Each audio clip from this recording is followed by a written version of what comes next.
Hello everyone. Let's explore something about string formatting. Before that, let's discuss how to concatenate a string with the other data type.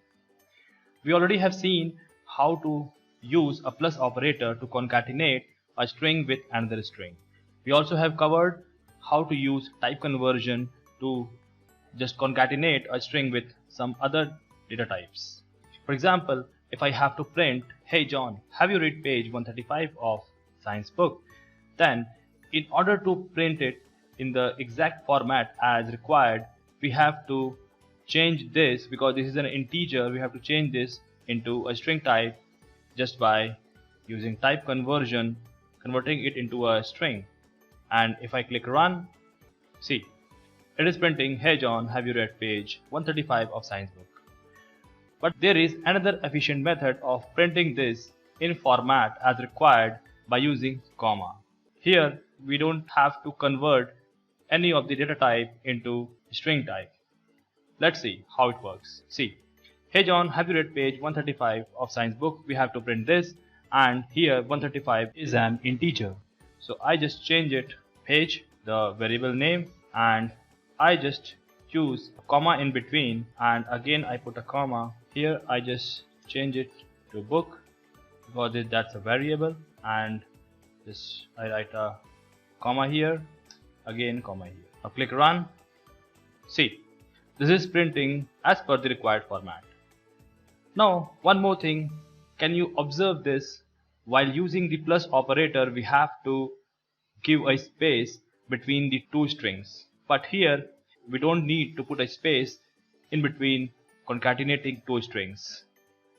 So using a comma between two strings, it automatically inserts a space between them. So let's find out another very nice method of printing different data types together without using a plus, without using a comma. Here what we have to do, we have to change this. We have to just replace this one by a percentage. It's integer type, so we use %d, and here I have to replace it with a string, so %s, and I should use percentage and the variable names as the first one is page, comma, book. Click run. It works. So this is another method of printing a string in a required format. If I have to use a float value, let's say this one, then I just change d into f.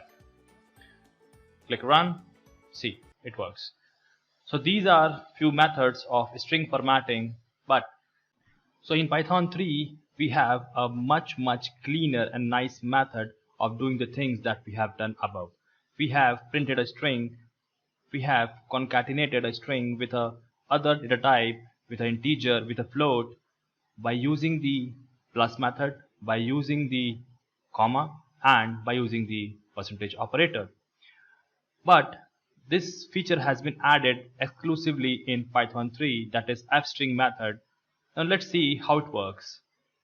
For example, if I have to print, I want 5 apples for 100 rupees.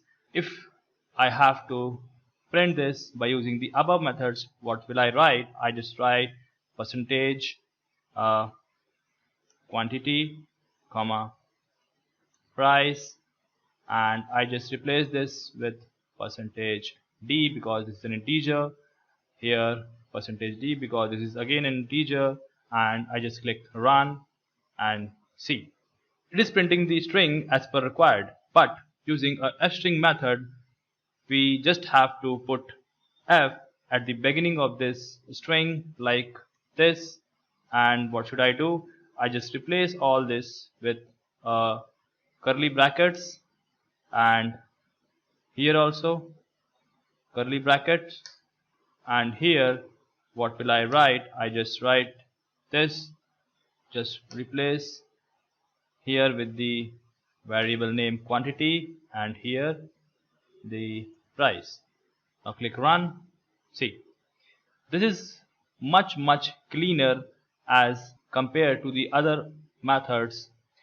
Let's do this example with the fstring method. See, now replace this %f with curly brackets, %s with curly brackets, and here what should I write? Page, and here book. Click run. See, hey John, have you read page? Oh, I have not written the page equal to 135 and book equal to science. Click run. Oh, my mistake. Put F here. Click run. See, hey John, have you read page 135 of science book? This works well and this looks much cleaner. So this is all about string formatting. We'll see one more method, that is .format method, which works in Python 2 and Python 3 as well.